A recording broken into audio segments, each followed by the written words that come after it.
¿Se imaginan ustedes a Xóchitl Gálvez en esta reunión del G20? Si hubiera sido presidenta, ¿se le imaginan diciendo, señor Biden, you have the walk, the talk?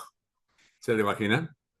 ¿O se le imaginan pegando un chicle en la mesa de reunión o en el podio donde le hubiera tocado tomar la palabra? ¿Se imaginan? De la que nos salvamos, ¿no? Que por cierto, nadie comentó la tontería que ella contestó cuando le dijeron que había pegado un chicle en una silla o en una mesa, ¿no? Y dijo, no era un chicle, era una pastilla. Qué tontería. Como si una pastilla se pudiera pegar como un chicle. Nadie le objetó esa mentira de la señora, ¿no? Y la otra, en dado caso que se fuera pastilla, ¿en qué le quitaba la vergüenza? Lo mismo pegar una pastilla que pegar un chicle, que pegar un moco, que nada más eso le faltó a la señora. Era lo mismo. En esencia era lo mismo, la misma tontería. Bueno, imagínense que ella en el G20, las tonterías que hubiera hecho de las que nos salvamos, ¿verdad? Nos salvamos gracias a casi 60 millones de votos. ¿No? ¿Cuántos? Sí, 60 millones de votos, ¿no? ¿Cuántos? 36 millones de votos. Bueno, casi 60%, ¿no? Pero bueno, independientemente de los márgenes, pues no pasó la señora. Dice Sheinbaum, el 1% del gasto a guerras para sembrar vida. Oigan, pues la presidenta verdaderamente hizo un gran papel dignísimo y creo que lo que hizo el presidente Andrés Manuel López Obrador, que le dio mucho prestigio a México, que siempre lo ha tenido, creo que con Claudia se están reverdeciendo todavía más el prestigio de nuestro país, porque en mucho tiempo México fue como el líder de Latinoamérica, fue como el hermano mayor al que admiraban, porque muchos extranjeros sudamericanos, latinoamericanos que venían a México siempre hablaban de sus héroes, de nuestros héroes, de Pancho Villa, de Zapata, de Hidalgo, siempre hablaban y tenían una gran admiración. Y bueno, independientemente de que nuestro país siempre ha tenido esa ascendencia en sus países hermanos de Latinoamérica, pues con la presidencia de Andrés Manuel y ahora la de Claudia, creo que eso se está reverdeciendo y está dando unos frutos excelentes. De hecho, ese es el titular de la jornada, donde Claudia hace esa propuesta en el grupo de las 20 economías del mundo, pues las 20 economías más fuertes. Bueno, estamos en el martes 19 de noviembre de 2024. Mañana se conmemora un aniversario más de la independencia, perdón, de la, del inicio de la Revolución Mexicana, que fuera en 1910. Pero bueno, vamos a dar lectura. Dice, propone Sheinbaum reunir unos 24,000 millones de dólares para reforestar. Sheinbaum pide destinar el 1% del gasto militar del G20 a sembrar paz y vida. Se aventó un discurso verdaderamente muy digno. Yo creo que este discurso que se aventó nuestra presidenta Claudia Sheinbaum, y yo creo que esto ha de haber sembrado a nuestros hermanos latinoamericanos, a las potencias como los norteamericanos y pues no sé, canadienses, no creo que se hayan impresionado con eso, pero la similitud, la semejanza que hay en los países de América Latina es lo que yo creo que fue lo que ha de haber impactado mucho el discurso, independientemente de cómo lo tomaron las potencias. Pero bueno, vamos a leer. Ante líderes de las potencias globales criticó la economía de la destrucción y llamó a mitigar el calentamiento global, la migración y el hambre.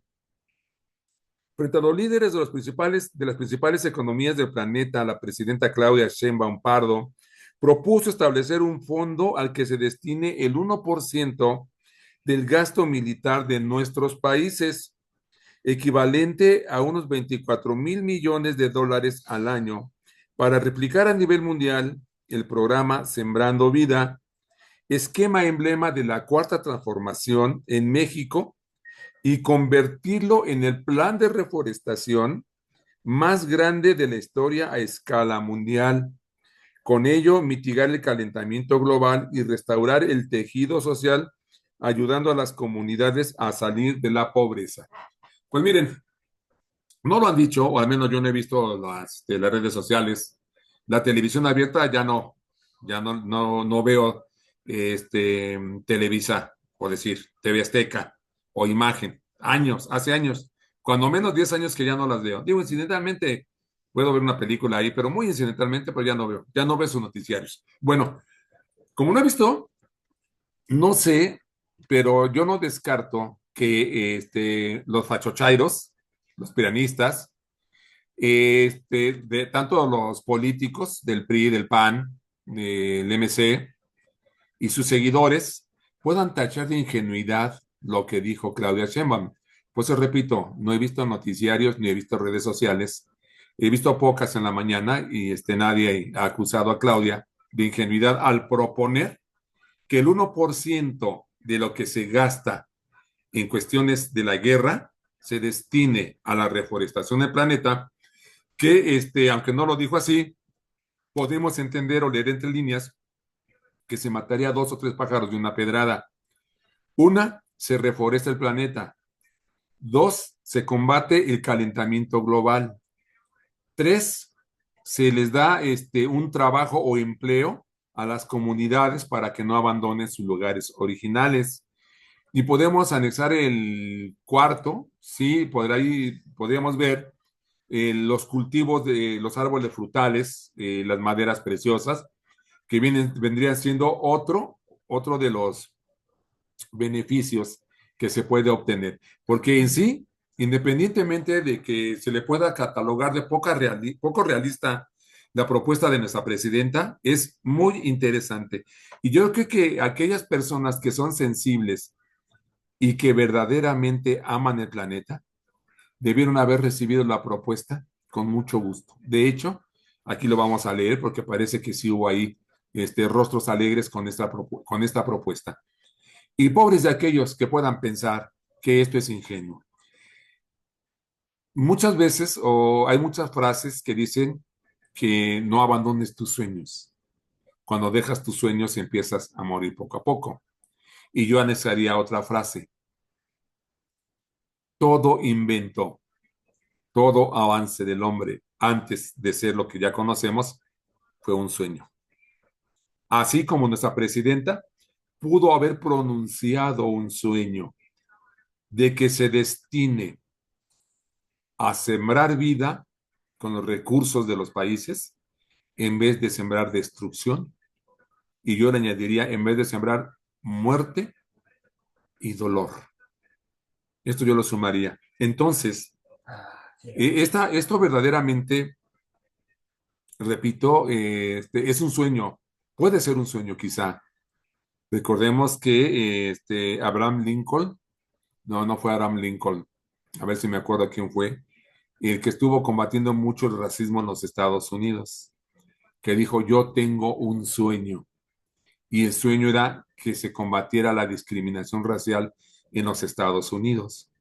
Y aunque todavía hay discriminación racial, ese sueño, Martin Luther King fue quien dijo la frase, tengo un sueño, y ese sueño se está realizando. Entonces, yo creo que nuestra presidenta ha sembrado de manera muy importante la semilla en algunas mentes y en algunos corazones de algunos mandatarios del planeta, de algunos mandatarios de los países del planeta. Creo que ya es un gran avance que nuestra presidenta haya echado la semillita al surco para ver si prende. Ya si prende o no prende, nuestra presidenta hizo lo que tenía que hacer. Que se destine el 1% de lo que se destina a los miles de millones de dólares que se destina a la guerra, que se destine el 1%. Aquí va a dar la cifra, que serán 24,000 millones de dólares. Pero vamos a seguir con la lectura. Solo quise destacar la importancia que tienen verdaderamente los sueños cuando llegan a cristalizarse, pero que es importante que primero lo tengas como un sueño. Ya depende cómo ponerlo a trabajar. Como dijo aquí, con ello se mitigaría el calentamiento global y se restauraría el tejido social, ayudando a las comunidades a salir de la pobreza. Pero te imaginas también el acercamiento que se tendría con la madre naturaleza. Ese es otro de los ademases. Pero bueno, dice, ese fondo que representa 12 veces más de lo que México destina a ese programa, sería para apoyar a 6 millones de sembradores de árboles que reforestarían 15 millones de hectáreas, algo así como 4 veces la superficie de Dinamarca, toda Guatemala, Belice y El Salvador juntos, o el 30% de la superficie de Suecia, planteó la presidenta al participar por primera vez en la cumbre del G20. O sea, aquí nos está dando para quienes tenemos todavía, retenemos la geografía del tamaño de lo que es Dinamarca. Ese país también está en los Balcanes, bueno, del otro lado de los Balcanes, en el mar de Suecia y junto con los países, de hecho debe ser uno de los países nórdicos, no los países noruegos, como dijo la Xochitl, ya que nos estamos acordando de esa pobre mujer. Ay, perdón por decirlo así. Creo que Dinamarca es uno de los países nórdicos también, junto con Noruega y con Suecia. Bueno, entonces fíjense, o sea, el tamaño de Dinamarca o Guatemala, Belice y El Salvador juntos, o el 30% de Suecia, de su superficie. Vamos, bueno, continuamos. Dice, la propuesta es dejar de sembrar guerras, sembremos paz y vida, sostuvo la mandataria mexicana, flanqueada durante su exposición por el primer ministro de Canadá, Justin Trudeau, y el presidente de Francia, Emmanuel Macron.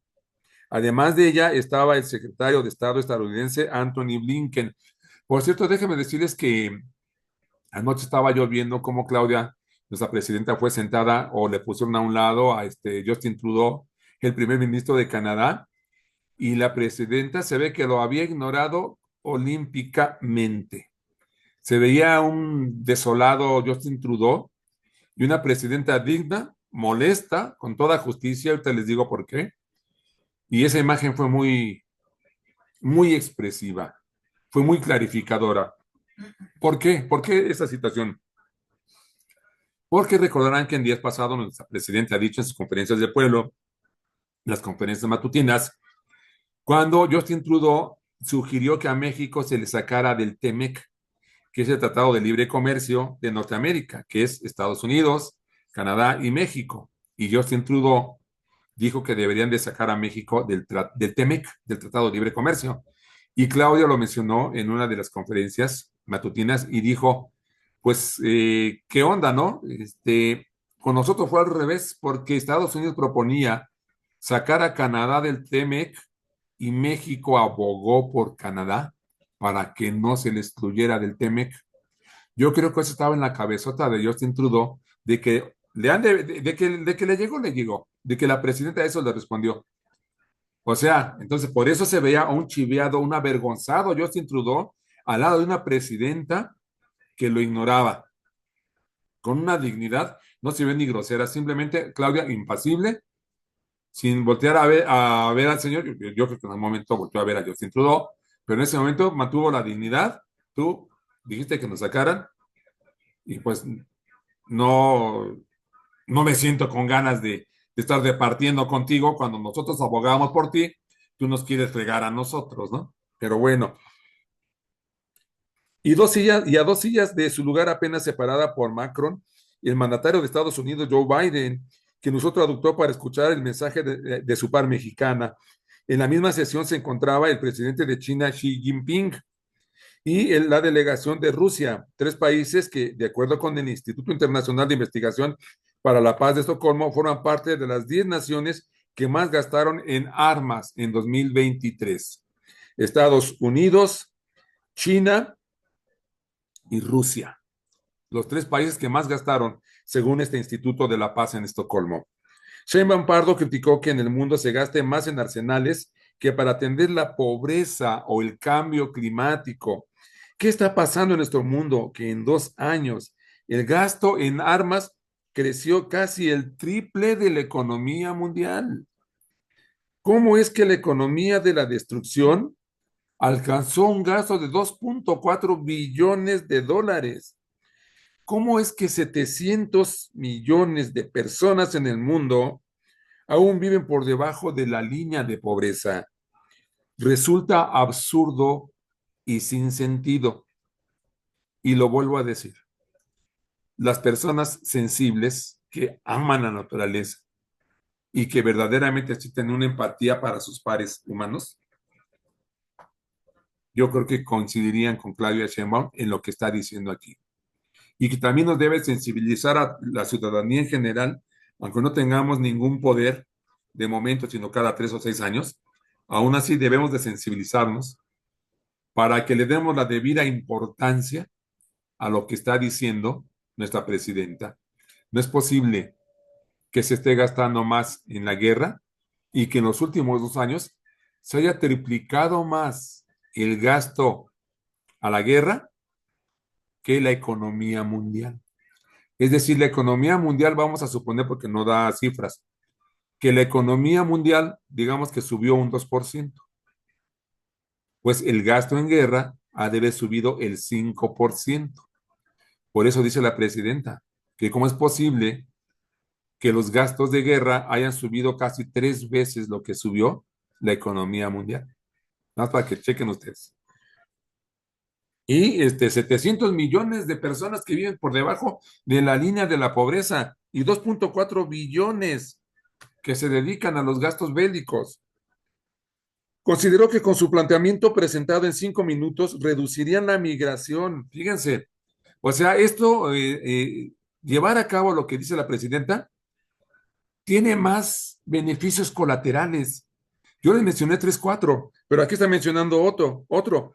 Reduciríamos la migración, el hambre, si tan solo elevamos la palabra amor por encima del odio, la generosidad de la persona humilde y desposeída por encima de la avaricia y el deseo de dominación. Me niego a pensar que somos capaces de crear la inteligencia artificial e incapaces de dar la mano al que se quedó atrás. Sopas, esto es una bofetada, ¿eh? ¿Cómo es posible que sí, cierto, se esté avanzando en realizar y llevar a cabo la inteligencia artificial y no sea capaz de brindarle la mano a aquellos que están padeciendo hambre? Esto me recuerda a que en el Facebook vi, hay un meme también, ustedes lo han de haber visto, sacan una fotografía donde me parece que en el Pentágono están abrazándose ahí los pinches gringos, que porque su máquina que habían mandado a Marte habían encontrado señales de vida. Están abrazando y se ven sonriendo porque se comprueba que en Marte, aunque vida microscópica, pero hay vida en Marte. ¿Para qué van tan lejos? ¿Y de qué? No me acuerdo cómo decía la imagen, ahí el post en el Facebook, pero la idea era esta. ¿De qué se alegran de encontrar vida en Marte si en África están muriendo de hambre? Hay mucha vida y se está muriendo. Entonces ahí yo me di cuenta de lo absurdo que es felicitarse porque encontraron vestigios de vida en Marte, aunque sea vida microscópica. Señores, aquí en el planeta hay mucha vida y se está muriendo. La están matando. Esto es igual. ¿De qué sirve que se esté ya controlando y llegando a dominar la inteligencia artificial, pero incapaces de darle la mano al que se queda atrás? En fin, tras felicitar a su par brasileño Luis Ignacio Lula da Silva por la iniciativa progresiva y justa de la Alianza Global contra el Hambre y la Pobreza, subrayó que Sembrando Vida, uno de los programas más ambiciosos en México, consiste en dar a las familias pobres del campo un jornal, capacitación técnica para sembrar árboles maderables y frutales, así como otros cultivos. El presidente dijo, darles de comer a quienes nos dan de comer. Nosotros destinamos cada año 1.700 millones de dólares para apoyar a 439,000 familias en México y 40,000 en Guatemala, Honduras y El Salvador. En 6 años se han reforestado con la siembra de 1.100 millones de árboles, más de 1 millón de hectáreas, lo cual equivale a capturar anualmente 30 millones de toneladas de dióxido de carbono. Ese es otro de los beneficios colaterales. Y que si lo invertimos al revés, el hecho de que se esté reforestando, ¿te imaginas el oxígeno o el nivel de oxigenación que se le va a dar al planeta con reforestación si se asume el plan que está proponiendo nuestra presidenta a nivel mundial? O sea, los pulmones en el mundo crecerían. Y esto sería un combate a la contaminación. Aquí hay otro beneficio colateral. O sea, se aumentaría el oxígeno reforestando. Y ese aumento de oxígeno combatiría la contaminación. Aquí, honestamente, no entiendo qué quiso decir nuestra presidenta. Vamos a leerla, a ver si lo entiende bien cuál es la idea. Lo que no entiendo es la idea. Lo cual equivale a capturar anualmente 30 millones de toneladas de dióxido de carbono. Yo lo entiendo como que se combate, se abate el dióxido de carbono, 30 millones de toneladas. Vamos a leerle completo. Fíjense, dice, en 6 años se han reforestado con la siembra de 1.100 millones de árboles, más de 1 millón de hectáreas, lo cual equivale a capturar anualmente 30 millones de toneladas de dióxido de carbono. No entiendo si lo que quiere decir que, porque el dióxido de carbono también debe ser aprovechable. Si esto produce dióxido de carbono, que se aprovecharía en 30 toneladas, o bien al revés, se combatiría a 30 toneladas de dióxido de carbono, que debe ser algo contaminante. Bueno, la idea se queda ahí para que cada uno lo pueda interpretar o ilustrarse a qué se refirió nuestra presidenta. Ante 19 jefes de Estado y primeros ministros, además de 10 líderes de naciones invitadas por Brasil, Sheinbaum Pardo afirmó que desde 2018 México es de los países de la Organización para la Cooperación y el Desarrollo Económico menos endeudados, con menor tasa de desempleo. Árdanse, fachochairos, árdanse. Y tiene la menor tasa de desempleo, el salario mínimo aumentó a más del doble en 6 años, se fortalece la educación y la salud pública como derechos y 80% de las familias reciben un apoyo de manera directa. Más tarde, al participar en la sesión de trabajo, reforma de las instituciones de gobernanza global, consideró que el orden internacional, consideró que el orden internacional creado ha perdido su eficacia para ofrecer soluciones a las crisis. Las guerras en Oriente Medio, Palestina y en Ucrania son muestras tangibles de ello y llamó a parar la economía de la destrucción. Las absurdas guerras deben detenerse. Expresó que el G20 tiene la capacidad de contribuir para avanzar hacia una reforma de la gobernanza global más representativa, inclusiva y transparente. También enalteció las 3 reformas constitucionales que fueron recientemente aprobadas en México. La judicial, para reconocer la igualdad sustantiva de las mujeres y el reconocimiento pleno como sujetos de derecho a los pueblos y comunidades indígenas, así como afro-mexicanos. Y déjeme decirle que aquí cuando dice que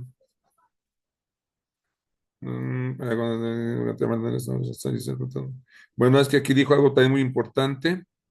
Bueno, y lo quiero mencionar porque la gente cínica es la que es muy dada de llamarle a esto ingenuidad.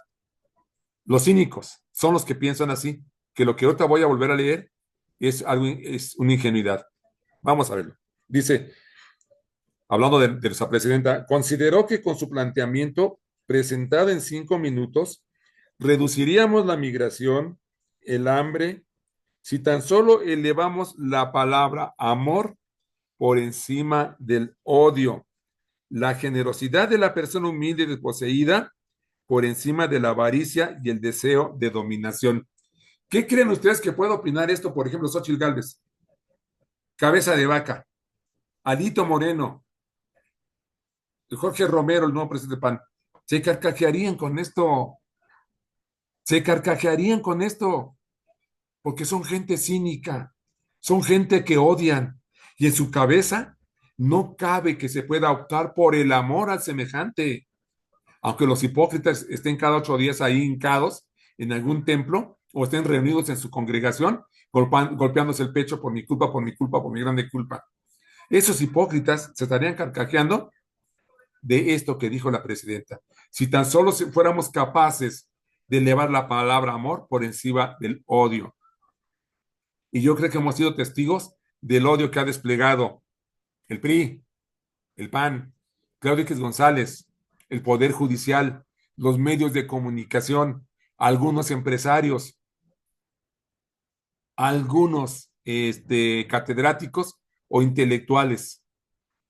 Ellos han sido parte de campañas de odio y son ellos los que siento yo que estarían calificando esto de ingenuo, porque son una bola de cínicos, donde no cabe, no tienen el menor resquicio para que pudiera caber ahí la sola idea de promover el amor en el lugar del odio.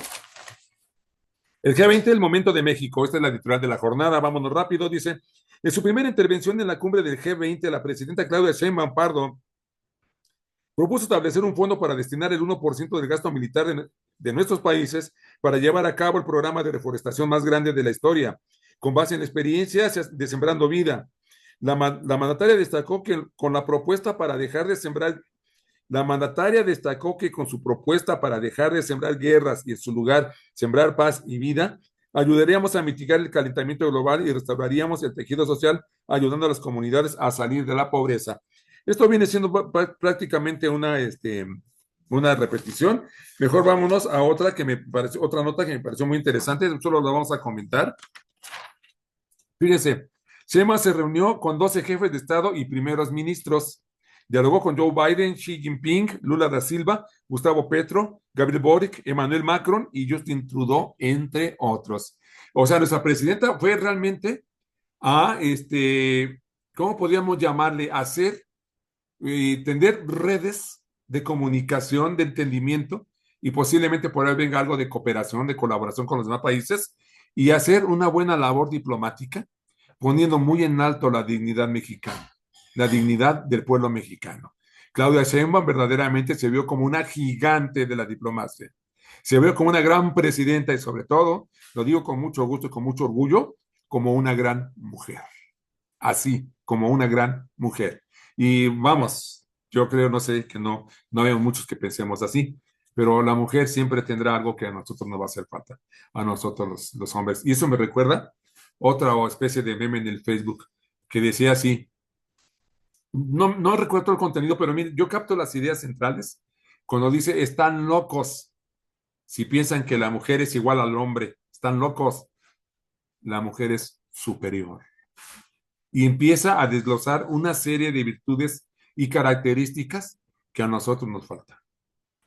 De verdad, yo lo he experimentado en carne propia con mi familia, con mi esposa, con mi hija. No voy a meter esos temas ahorita, pero de que verdaderamente la mujer tiene una sensibilidad, una visión diferente, es algo real. Y yo creo que con esa presidenta le dio el toque a ese grupo de G20, porque hay un momento en que dicen que era la única entre muchos presidentes, era el único vestido, la única falda ahí, entre muchos pantalones, algo así dijeron, ¿no? Pero bueno, entonces nada más leer rápidamente algo cortito, dice, la presidenta Claudia Sheinbaum Pardo sostuvo ayer reuniones bilaterales con 12 jefes de Estado y primeros ministros de su primera gira internacional en el marco de la cumbre del G20. Se reunió con los mandatarios más poderosos en este encuentro, el estadounidense Joe Biden, aunque va de salida, y Xi Jinping, presidente de China. Lo mismo con los progresistas de Brasil, Luis Ignacio Lula da Silva, de Colombia, Gustavo Petro, y de Chile, Gabriel Boric, nuestros amigos, dijo Claudia Sheinbaum. Al presidente Xi Jinping le agradeció el apoyo para la recuperación de Acapulco mediante la producción y entrega de enseres domésticos. O sea, China apoyó a México en eso. Pero ya no le vamos a seguir leyendo más. Esto es lo que también quiero leer porque es muy importante. Luz verde da el Tribunal Electoral del Poder Judicial de la Federación a reactivar la elección popular de jueces. Es constitucionalmente inviable suspender la enmienda, o sea, la reforma judicial en en su esfera de la elección de jueces. Contextualicemos un poco, porque este tema no lo había comentado mucho con ustedes.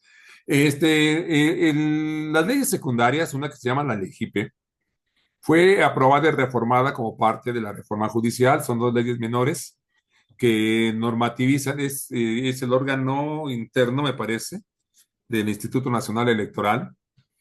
Y esta reforma que se hizo le daban a la presidenta del INE la facultad de que ella pudiera nombrar a los directores de las áreas, creo que ahorita de 11 direcciones que hay en el Instituto Nacional Electoral, hay 7 que no tienen cabeza, no tienen director o directora, tienen encargados de despacho.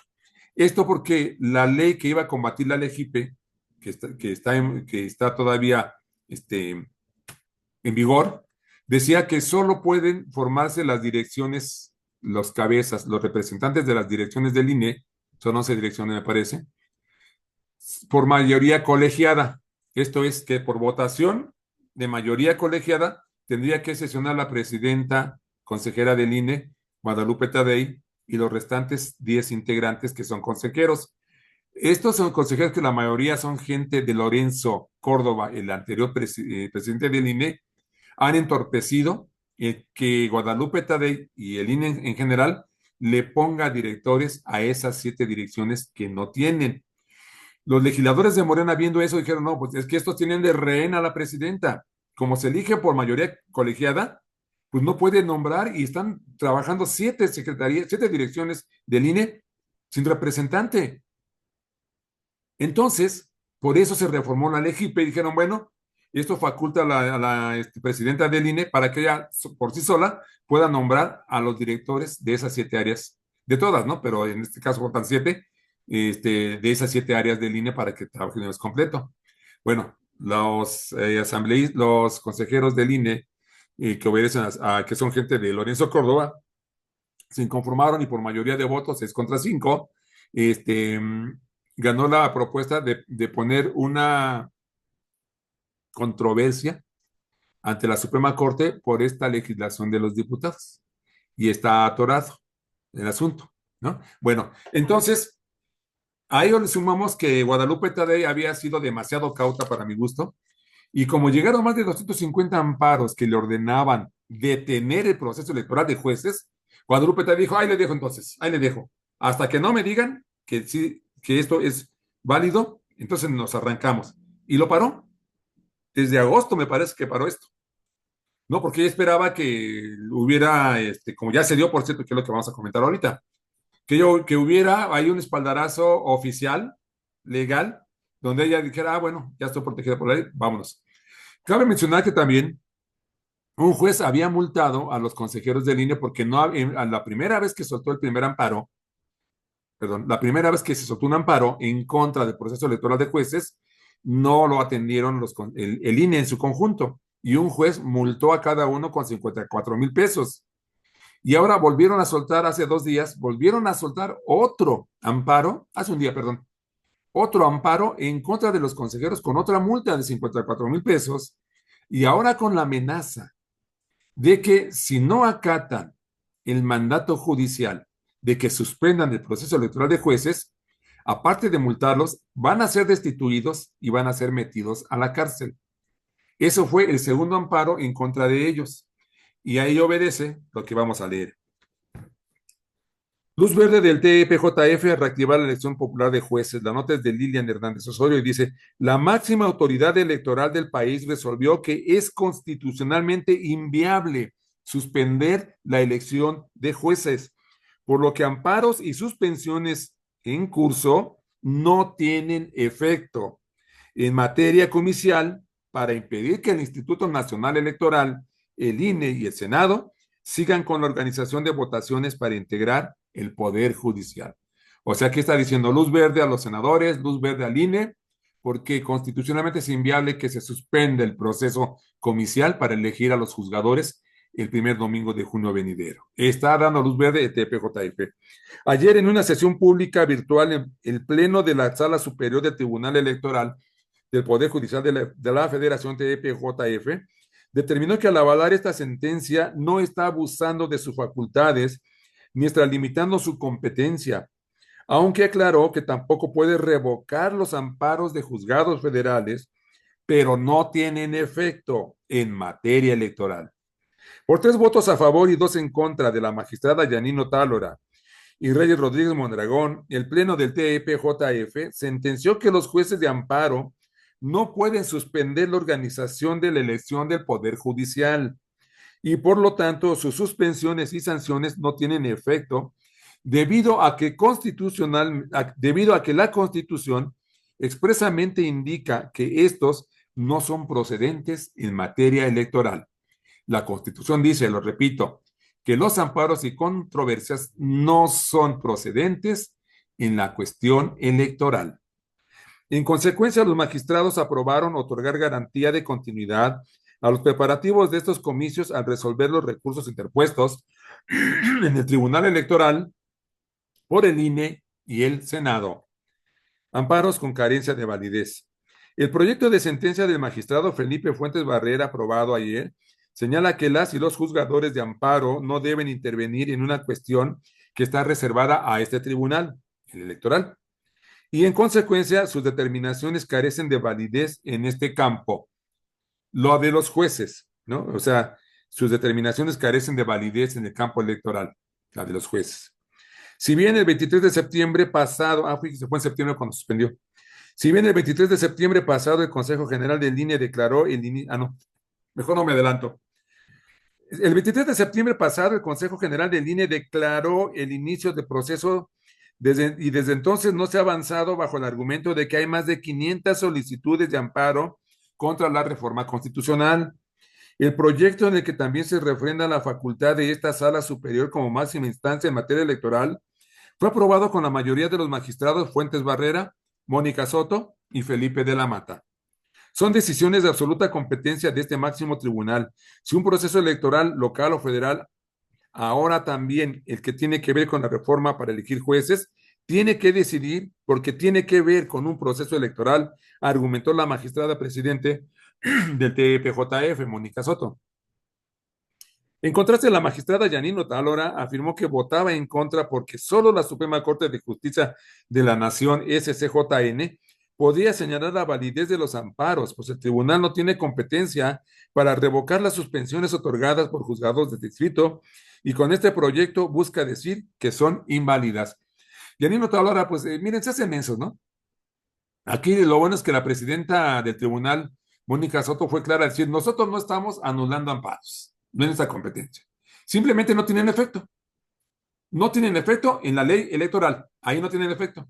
Y aquí Yanino Talora, como si no lo hubiera escuchado o no lo quiere entender la señora, está diciendo que el tribunal no tiene facultad para anular los juicios de amparo y las controversias que se han dictado en contra del proceso electoral de jueces. Cuando, repito, Mónica dijo, no, no estamos anulando.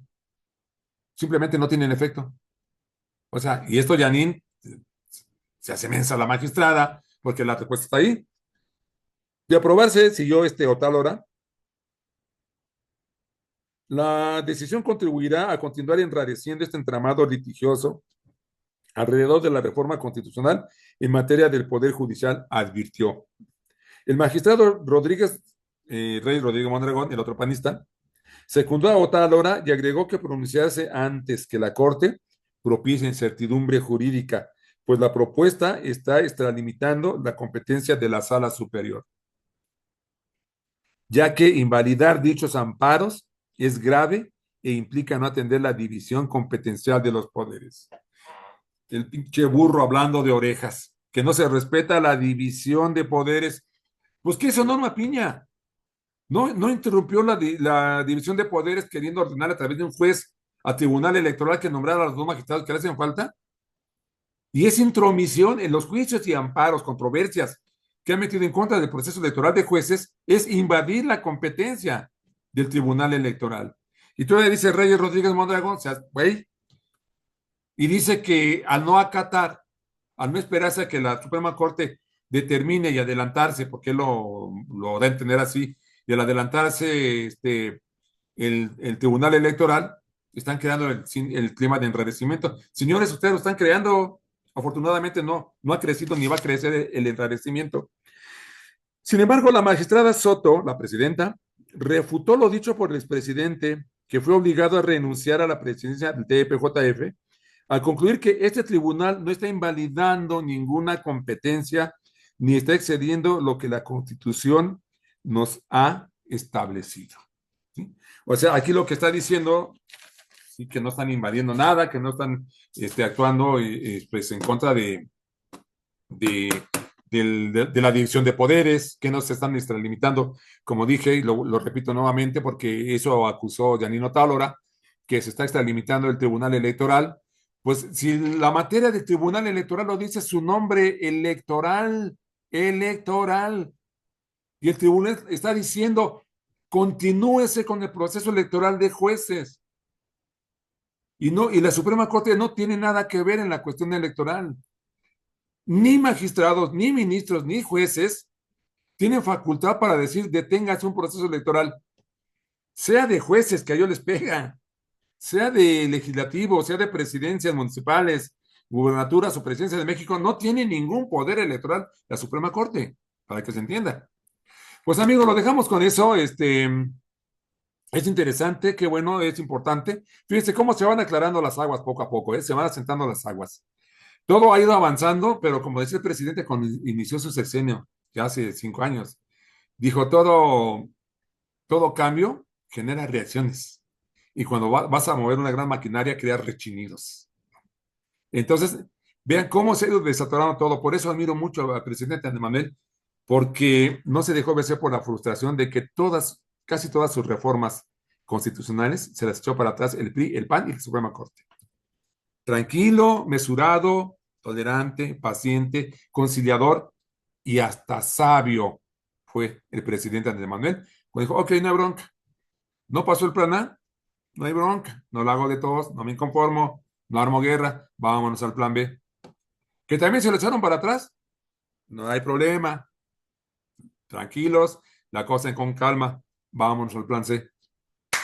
Y miren ustedes, lo que es, cómo reditúa la serenidad, la paciencia, que son dos grandes pilares de la sabiduría. Y sabiduría no es mismo que instrucción. Tuvimos un presidente muy sabio y creo que Claudia Sheinbaum es otro tanto. Pues amigos, buenas noches. Estamos en esta nochecita, ya de martes, como dije, 19 de noviembre de 2024. Vámonos a descansar, esperando estar con ustedes en estos días sobre temas interesantes que se van a seguir continuando. Pues les deseo que tengan